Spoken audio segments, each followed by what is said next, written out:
আল্লাহর প্রতি ঈমান আনলে পরে তার দ্বারা সবচাইতে বেশি ফায়দা পায় সমাজ এবং রাষ্ট্র।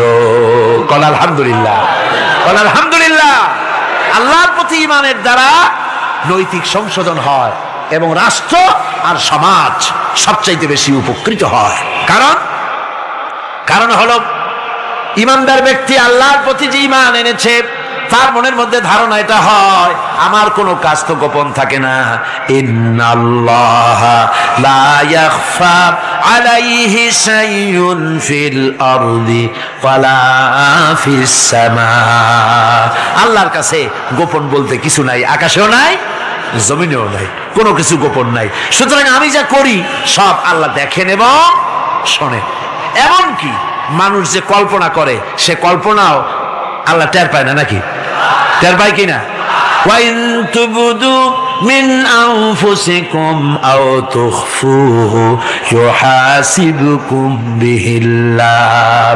মনের ভিতরে যে কল্পনা করো আল্লাহ পাক বলেন এই কল্পনারও হিসাব আমি রব্বুল আলামিন তোমার কাছ থেকে নেব। ফায়ুআযযিবু মান ইয়াশাউ, যারে খুশি শাস্তি দেব আর যারে খুশি আমি মাফ করে দেব। জোরে বলেন সুবহানাল্লাহ। ফায়াগফিরু লিমান ইয়াশা ওয়া ইউআযযিবু মান ইয়াশা, যারে খুশি মাফ করব, যারে খুশি শাস্তি দেব, কল্পনারও হিসাব নেব। এই কথা মুমিনের যদি জানা থাকে তাহলে আর তার কোনো চিন্তা থাকে না, তার নৈতিক চরিত্র ভালো হয়ে যায়। কোন সুবহানাল্লাহ। আমার বন্ধুগণ, ঈমানদার লোক আল্লাহর প্রতি ঈমান আসলে পরে সমাজ উপকৃত হয়, রাষ্ট্র উপকৃত হয়ে যায়। যেহেতু বান্দা জানে আমি দায়িত্বহীন কোনো কথা বলতে পারবো না, দায়িত্বহীন কোনো কাজ করতে পারবো না। আল্লাহ পাক বলেছেন মা ইয়ালফিযু মিন কাউলিন ইল্লা লাদাইহি রাকীবুন আতীদ। বান্দা এমন কোনো কথা বলে না যে কথা আমার ফেরেশতারা রেকর্ড করে না রাখে। কাজী মুমিন ব্যক্তি আল্লাহর ভয়তে দায়িত্বহীন কথা বলবে না। নির্বাচন আসতে পরে রাস্তা সোনা দিয়ে বান্দায় দেব, এই করব সেই করব, না খাইয়া কেউ মরবেন না। আসে না নির্বাচনের সময় সারাকালি বদনারা মঞ্চে দাঁড়িয়ে কত বড় বক্তৃতা করে, ভাইয়ের আমার বোনের আমার, এবার আমার বোতল মার্কা বাক্স, আপনারা আমাকে ভোট দিয়ে দেশ এবং জাতির আরেকবার 12:30 বাজাইবার সুযোগ দিন। এবার ক্ষমতায় গেলে কেউ না খাইয়া মরবেন না, কিন্তু কি খাইয়া মরবে তাও বলেন। এর মানে প্রতি অর্থ হচ্ছে এই, ওরা যদি ক্ষমতায় যেতে পারে তাহলে বিষ খাইয়া হোক, গুলি খাইয়া হোক, কিছু না কিছু খেয়ে মরতে হবে। একেবারে খালি পেটে মরলে গ্যাস্ট্রিক হওয়ার সম্ভাবনা আছে। ঈমান বিল্লাহ যদি না থাকে, আল্লাহর ভয় যদি না থাকে, তাহলে দায়িত্বহীন কথা বলে। আর আল্লাহর ভয় যদি থাকে তাহলে নৈতিকতার সংশোধন হয়ে যায়, দায়িত্বপূর্ণ কথা বলে, মানুষকে ফাঁকি দেয় না। আমার বন্ধুগণ, আল্লাহ রাব্বুল আলামিন তার বান্দা যারা আল্লাহকে ভয় করে, সে ভয় করা বান্দাগুলির মনের মধ্যেই চিন্তা এসে যায় আমি যেখানে থাকি না কেন আল্লাহ আমাকে দেখতেছেন, শুনতেছেন। রাতে হোক দিনে হোক যেখানে আছি আল্লাহ আমারে দেখতেছেন। আল্লাহ পাক বলতেছেন ওয়া হুয়া মাআহুম ইয ইউবাইতুনা মা লা ইয়ারদা মিনাল কাওলি ওয়া কানা আল্লাহু বিমা ইয়ামালুনা মুহীতা। আল্লাহ পাক বলেন আমি তো আমার বান্দার নিকটে তখনও থাকি যখন সে গোপনে গোপনে রাতের বেলায় আমার মর্জির খেলাফ পরামর্শ করে। আমার মর্জির খেলাফ পরামর্শ করতেছে রাত্রে, আমি তো তখনও কাছে থাকি, ওটা আমি শুনি। ঈমান যদি আসে তাহলে এই সব কাজ থেকে সে বিরত থাকে। সে যদি কম হয় সেখানেও আল্লাহ, বেশিও যদি হয় সেখানেও আল্লাহ। এমন কোন জায়গা আছে নাকি চিটাগংয়ে যেখানে আপনি একটা আকাম করবেন আর আল্লাহ টের পাবে না? কোন আছে নাকি? আচ্ছা চট্টগ্রামে না থাকুক, বাংলাদেশের পার্বত্য চট্টগ্রামে যত পাহাড় আছে, উঁচু নিচে জায়গা আছে, ওই জায়গায় বোধহয় আছে নাকি? সারা পৃথিবীতে আছে কোথাও? আল্লাহকে ফাঁকি দেওয়ার জায়গা কোথাও? সব স্পষ্ট। আল্লাহ কি ঘুমায় নাকি? ঘুমায়? তার কাছে দিনও যায় রাতও তাই, সমানে তিনি দেখতে পান, শুনতে পান, সবকিছু দেখতে পান, সবকিছু শুনতে পান। তাকে ফাঁকি দেওয়ার কোনো উপায় নাই। এই জন্য 6 নম্বরের উপকার যেটা হয় সেটা হলো সমাজ উপকৃত হয় ওই মানুষ দিয়ে যার মধ্যে ঈমান আছে। হযরত ওমর রাদিয়াল্লাহু তাআলা আনহু রাতের আধারে শেষ রাত্রে ঘুরতেছিলেন, দেখেন এক বাড়িতে কথা হচ্ছে, কথাবার্তার আওয়াজ পাওয়া যায়, মনে করলেন কোন অসুখ বিসুখ নাকি। ঘরে গিয়ে কান পাচ্ছেন দেওয়ালের সাথে, শুনতে পাচ্ছেন ভিতরে বুড়ি মা তার মেয়েকে বলছে, এই মেয়ে ওঠ, উটের দুধ দোয়াই নিয়ে আসছি, এর মধ্যে পানি মিশা, তারপর সকালে বাজারে নিয়ে যা। মেয়ে বলছে, মা এই কামটা আমি পারবো না। কেন পারবি না? হযরত ওমর ফরমান জারি করেছেন, দুধে পানি মিশাতে নিষেধ করেছেন, কাজে এই কাজটা আমি পারবো না। আরে বেটি, আমিরুল মুমিনিন দেখ এখন কোথায় যায়, ঘুমায় আছে, সে কি দেখতেছে নাকি যে পানি মিশাই না কি মিশাই? মেয়ে বলতেছে, মা আমিরুল মুমিনিনকে ফাঁকি দেওয়া যেতে পারে, তার পুলিশ বাহিনীকে ফাঁকি দেওয়া যেতে পারে, কিন্তু আল্লাহ রাব্বুল আলামিনের চোখকে ফাঁকি দেওয়া যাবে না। হযরত ওমর এই কথা শুনে বাড়ি চলে গেলেন, আর নিজের ছেলেকে ডেকে বললেন, ছেলে আমার, অমুক জায়গায় একটা বাড়ি আছে, সেখানে একটা যুবতী মেয়ে আছে, ওই মেয়েটার বিয়ে হয়েছে কিনা শোনো, যদি বিবাহ না হয়ে থাকে তুমি তোমার নিজের বিয়ের প্রস্তাব দাও। আমিরুল মুমিনিন এই মেয়েটা সুন্দরী কেমন, স্বাস্থ্য কেমন কিছুই দেখলেন না, দেখলেন তাকওয়া। কি দেখলেন? আল্লাহর ভয়। আল্লাহর ভয় যখন একটা জাতির মধ্যে আসে, পুলিশ লাগে না, পুলিশের কাজ কমে যায়, পুলিশ তো পাহারা দিতে দিতে অস্থির হয়ে যায়, সারা রাত দিন সমানে কষ্ট করতে হয় তাদের। অধ্যাপক মুফিজুর রহমান সাহেব কালকে যে কথাটা বলছিলেন, আসামি পুলিশেরা কত কষ্ট করে জানবাজি করে আসামি ধরে, আর টেলিফোন আসে, হ্যালো কে, চিটাগংয়ের এসপি নাকি? বলে হ্যাঁ। কারে ধরছো? ধরছি তো বল্টু মিয়ারে। ছাড়ো মিয়া, বল্টু আমার দলের লোকটা তুমি ঠিক পাও নাই, তোমার নাক টাইট দিয়ে দেবে।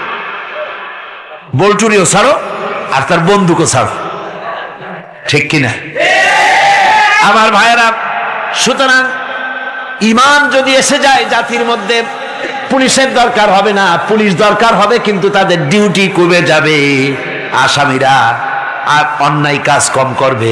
রাসূলুল্লাহ যখন প্রেসিডেন্ট হয়েছিলেন, একজন মহিলা জেনা করেছিল, হাদিস শরীফে এসেছে ওই মেয়ে লোকটাকে জেনা করতে কেউ দেখে নাই, জেনা করার পর তার মধ্যে অনুভূতি জাগলো, এমন পাপ করেছি, এখন তো আমার জাহান্নাম ছাড়া উপায় নাই। মেয়ে লোকটি রাসূলুল্লাহর কাছে এসে গেলেন, এসে বললেন, হুজুর আমি তো জেনা করেছি, আমারে শাস্তি দেন। হুজুর মুখ ডান দিকে ফিরালেন, মেয়ে লোকটা ডান দিকে এলো, বললো জেনা করেছি, শাস্তি দেন। হুজুর বাম দিকে ফিরলেন, মেয়ে লোকটা বাম দিকে এসে বললো জেনা করেছি, শাস্তি দেন। মেয়ে লোকটা কিন্তু জানে জেনার শাস্তি সহজ ব্যাপার নাই, পাথর মেরে উড়িয়ে দেওয়া, মৃত্যুদণ্ড জানা আছে তার। এরপরে মেয়ে লোকটা চিন্তা করেছে, দুনিয়ায় পাথর খেয়ে মরবো, কিন্তু তবুও জাহান্নামের কঠিন আগুন সহ্য করতে পারবো না। রাসূলুল্লাহ বললেন, ও মেয়ে লোক, তুমি কি জিনা কর্তৃক গর্ভবতী হয়েছো নাকি? মেয়ে লোকটা বলল, হুজুর আমি গর্ভবতী হয়েছি। হুজুর বললেন, তুমি অপরাধ করেছো, তোমার গর্ভস্থিত সন্তান তো কোনো অপরাধ করে নাই, সুতরাং শাস্তি এখন দেওয়া যাবে না, ডেলিভারি হোক তারপরে শাস্তি দেব। মেয়ে লোকটা চলে গেলেন। আল্লাহর নবী তার নামে কোনো কেস ফাইল করেন নাই, গোয়েন্দা বিভাগের পুলিশ লাগান নাই। ডেলিভারির পর এই মেয়ে লোক আবার এসে হাজির, পুলিশ দিয়ে আনা লাগে নাই, আবার এসে হাজির, হুজুর আমি সেই হতভাগিনী, বলছিলেন ডেলিভারির পর বিচার করবেন, এই যে বাচ্চা হয়েছে, এ বাচ্চার দায়িত্ব কাউকে দেন, আর আমারে তাড়াতাড়ি শাস্তি দেন, আমি যদি মরে যাই আমি জাহান্নামে চলতে পারবো না। হুজুর বললেন, অপরাধ তুমি করেছো, এই বাচ্চার অধিকার আছে তোমার বুকের দুধ খাবে, আমি সেই অধিকার বাচ্চাকে নষ্ট করতে পারি না, বাচ্চা দুধ ছাড়ুক তারপরে এসো। 2 বছরে যেতে না যেতে ওই মেয়ে লোকটি বাচ্চারে কোলে করে নিয়ে এসেছে, পুলিশ লাগে নাই, গোয়েন্দা বিভাগের কাউকে পাঠানো লাগে নাই, মেয়ে লোকটি বাচ্চা কোলে করে নিয়ে এসে হাজির, হুজুর আমারে চিনছেন নাকি?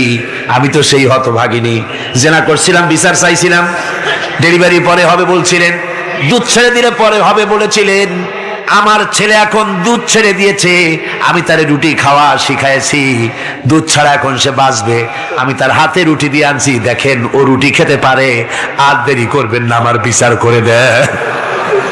রাসূলুল্লাহ ছেলেটার দায়িত্ব কাউকে দিয়ে দিলেন, আর বললেন এই মহিলাটিকে নিয়ে যাও, বুক পর্যন্ত মাটির মধ্যে গেড়ে দিয়ে তারপরে রজম করো। মেয়ে লোকটিকে বুক পর্যন্ত গেড়ে দেওয়া হলো, চতুর্দিক থেকে পাথর মারা হচ্ছিল। পাথরে লেগে শরীরে রক্ত ছিটে এক সাহাবীর গায়ে লাগলো। সাহাবী তারে গালি দিয়েছিলেন। হুজুর শুনে বললেন, সাহাবী গালি দিও না, এ মেয়ে লোকের তওবা আল্লাহর কাছে এত কবুল হয়ে গেছে, যদি এই তওবাকে ভাগ করে দেওয়া হয় গোটা মদিনাবাসীর নাজাতের জন্য তা যথেষ্ট হয়ে যাবে। সুবহানাল্লাহ। পুলিশ লাগে নাই, এমন সমাজ কায়েম হয়। ঈমান বিল্লাহ, আল্লাহর প্রতি ঈমান যদি এসে যায়, জাতির যদি রক্তে রন্ধ্রে রগে রেশায় যদি ঈমান এসে যায়, তাহলে পুলিশ বিডিআর আর্মি আরামে ঘুমাবে, তাদের জন্য পরিশ্রম হবে না, কষ্ট হবে না, অপরাধ প্রবণতা কমে যাবে, মানুষের অশান্তি কমে যাবে, শান্তির বন্যা প্রবাহিত হয়ে যাবে। সুবহানাল্লাহি ওয়া বিহামদিহি। এই জন্য রাসূলুল্লাহ বলেছিলেন, খায়রুল কুরুনে কারনি, সর্বশ্রেষ্ঠ যুগ কার যুগ? জোরে বলেন না, সর্বশ্রেষ্ঠ যুগ কার যুগ? রাসূলুল্লাহর যুগ। জোরে বলেন কার যুগ? রাসূলুল্লাহর যুগ। এই জন্য আমি আপনাদের খেদমতে আরজ করতে চাই, ইসলাম এ ধরনের সীমারেখা ঠিক করে দিয়েছে। তিলকা হুদুদুল্লাহ ফালা তাতাদুহা, এ হলো আল্লাহর সীমারেখা। এই সীমারেখাকে ভঙ্গ করো না, লঙ্ঘন করো না। আল্লাহর উপরে ঈমান পরিপূর্ণরূপে আনো এবং এই ঈমানের উপরে ভিত্তি করে নিজেদের জীবনকে পরিচালিত করো। এই ঈমান যদি জাতির ভিতরে এসে যায়, তাহলে বৈষয়িক জীবনে, দুনিয়ার জীবনে সত্যিকারের যদি শান্তি পেতে চাই, আল্লাহর উপরে ঈমান আনতে হবে। ইহকাল পরকালে যদি নাজাত পেতে চাই, আল্লাহর উপরে ঈমান আনতে হবে। আর আমরা আমাদের চিন্তা ভাবনায়, ওঠায় বসায়, চলায় ফেরায়, সর্বত্র আল্লাহর উপরে পরিপূর্ণ মাত্রায় ঈমানটা যদি এসে যায়, তাহলেই শান্তি, তাহলেই মুক্তি। গোটা সমাজ শান্তি পাবে, আমরা দুনিয়ায় আরাম পাবো, কিয়ামতে জাহান্নাম থেকে মুক্তি পাবো। জোরে কোন আমিন, আরো জোরে কোন আমিন। আমার বন্ধুগণ, আল্লাহ রাব্বুল আলামিনের শক্তি, তার ক্ষমতার কথা আল্লাহ পাক আরেকটি আয়াতের মধ্যে বলেছেন, যে আয়াতটা নামাজের পরে আমরা পড়ি। কি আয়াত কোন তো? বলতে পারবেন? প্রত্যেক নামাজের পরে পড়ি আয়াতুল কুরসি।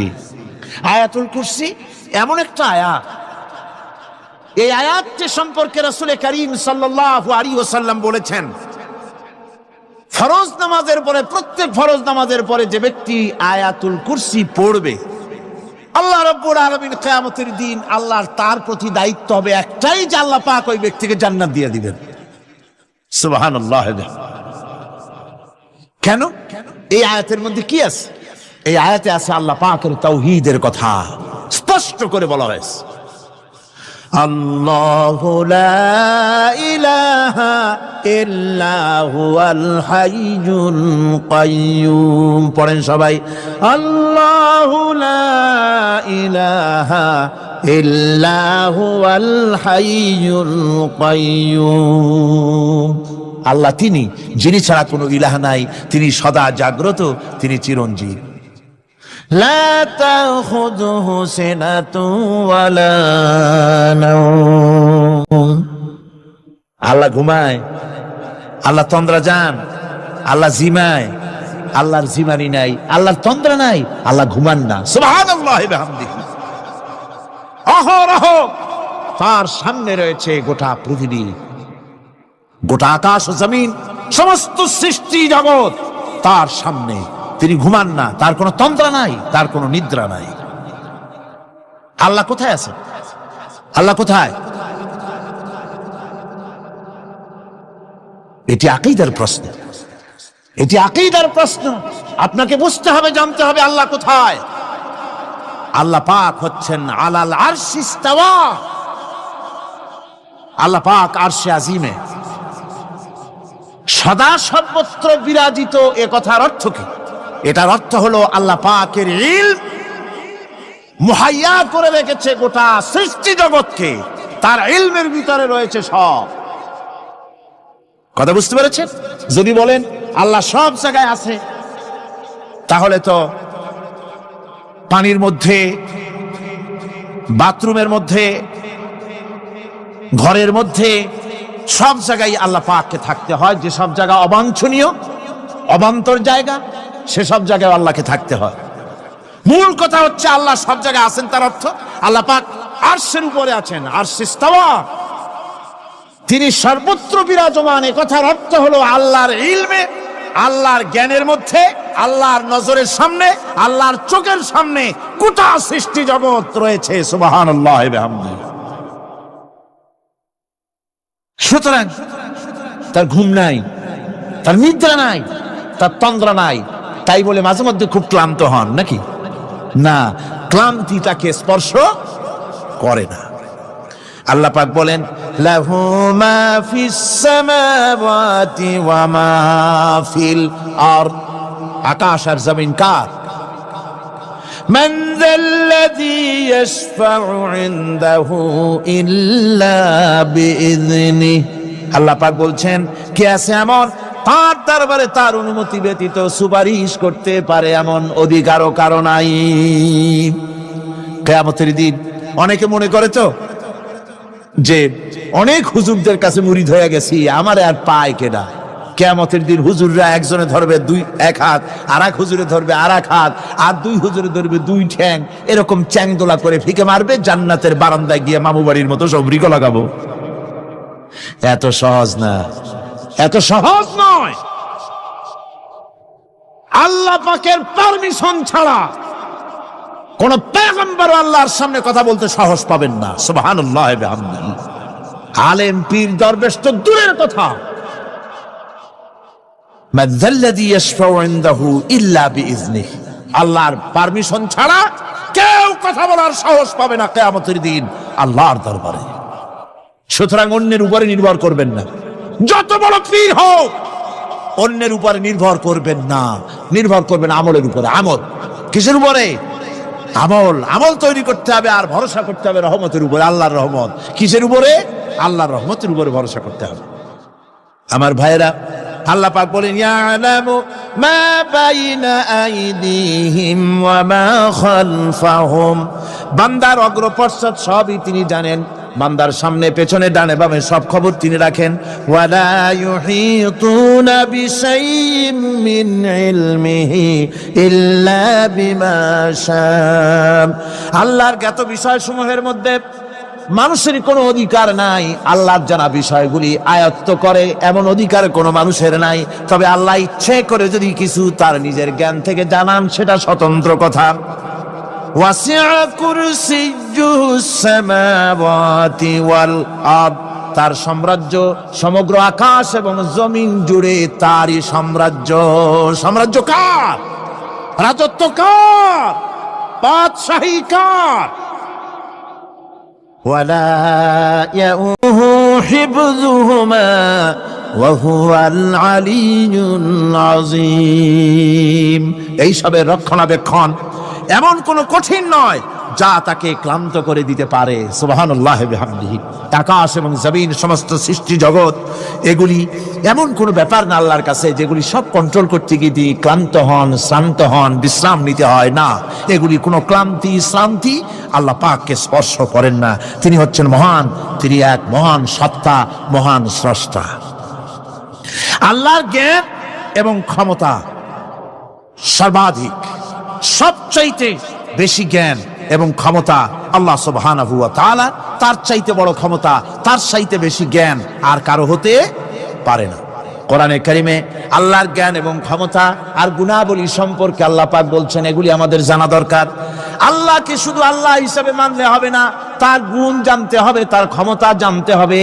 আল্লাহর গুণ, আল্লাহকে বিশ্বাস করতে হবে তার গুণ সহকারে। আল্লাহর বিশ্বাস করবেন কি সহ? গুণ সহ। সাপকে ভয় করতে হবে তার বিষের জন্য, তার বিষ আছে, বিষ সহকারে ওকে ভয় করতে হবে। সাপকে বিষ সহকারে ভয় করতে হবে। বাঘকে আপনাকে আক্রমণ করতে পারে, সেই ভয় করে আপনাকে বিশ্বাস করতে হবে। আগুন জ্বালাই দিতে পারে, সেই ভয় করে, সেই বিশ্বাস করে ভয় করতে হবে। আল্লাহ রাব্বুল আলামিনকে বিশ্বাস করতে হবে তার গুণাবলী সহকারে। এমনি আল্লাহ আছেন এই কথাটুকুন বলাই যথেষ্ট নয়। কোরআনে কারীম বলছে, হুয়াল্লাহুল্লাযী লা ইলাহা ইল্লা হুয়া আলিমুল গায়বি ওয়াশ শাহাদাতি হুয়ার রাহমানুর রহিম। তিনি আল্লাহ, যিনি ছাড়া কোনো ইলাহ নাই, তিনি পরম দাতা, তিনি দয়ালু। আল্লাহর এভাবে বিশ্বাস করতে হবে। হুয়াল্লাহুল্লাযী লা ইলাহা ইল্লা হুয়াল মালিকুল কুদ্দুসুস সালামুল মুমিনুল মুহাইমিনুল আজিজুল জব্বারুল মুতাকাব্বির। তিনি বাদশা, তিনি আল্লাহ, যিনি ছাড়া কোনো ইলাহ নাই। তিনি বাদশা, তিনি মহান, তিনি পবিত্র, তিনি শান্তির ধারক, তিনি নিরাপত্তার আধার, রক্ষণাবেক্ষণকারী একমাত্র তিনি। তিনি পরাক্রমশালী, সর্বজয়ী, তার উপরে কারো কোনো ক্ষমতা নাই। সুবহানাল্লাহি আম্মা ইউশরিকুন। আল্লাহ পাক পুত পবিত্র তারা যে সমস্ত জিনিস দিয়ে আল্লাহর সাথে শরীক স্থাপন করে। হুয়াল্লাহুল খালিকুল বারিউল মুসাউবিরু লাহুল আসমাউল হুসনা। তিনি আল্লাহ, যিনি সৃষ্টিকারী, যিনি পরিকল্পনাকারী, আকার আকৃতি রচনাকারী। তার অনেক সুন্দর সুন্দর নাম রয়েছে আল্লাহ পাকের। সুতরাং আপনারা মুনাজাত করার সময়, দোয়া করার সময়, আল্লাহ বাগদাদের ওসিলায় আমারে মাফ করো, খাজা বাবার ওসিলায় মাফ করো, আজমিরের ওসিলায় মাফ করো না, হারাম। মুসলমান বলবে, আল্লাহ তোমার রহমান নামের ওসিলায় আমারে মাফ করো। সুবহানাল্লাহ পড়ে, জোরে কোন সুবহানাল্লাহ। আল্লাহ তোমার রহিম নামের ইজ্জতে আমাকে মাফ করো, তোমার তোমার জালালের ইজ্জতে আমাকে মাফ করো। তুমি গফুর, তুমি গফার, তুমি আল্লাহ, তোমার চাইতে বড় কেউ নাই। আল্লাহ তোমার ইজ্জত, তোমার শানের কসম, তোমার শানের ওসিলায় তুমি আমাকে মাফ করে দাও। তোমার শান, তোমার বরকত, তোমার রহমান নামের বরকতে আল্লাহ আমি গরিব মানুষ, আমারে পয়সা দাও, আমি ঋণগ্রস্ত, আমাকে ঋণ মুক্ত করে দাও। এইভাবে আল্লাহ পাকের, আল্লাহ বলেছেন আমার আসমাউল হুসনা, আমার সুন্দর সুন্দর নাম আছে, ফাদউ বিহা, আমার নাম সুন্দর সুন্দর নাম দিয়ে আমারে ডাকো। সুবহানাল্লাহ। কার নাম ধরে ডাকবেন? কার নাম ধরে ডাকবেন? খবরদার ভুল করবেন না, খবরদার ভুল করবেন না। আল্লাহকে দিয়ে ডাকেন, আল্লাহর কাছে বলুন সব কথা। কাকে বলবেন? ইউসাব্বিহু লাহু মা ফিস সামাওয়াতি ওয়া মা ফিল ইউসাব্বিহু লাহু মা ফিস সামাওয়াতি ওয়াল আরদ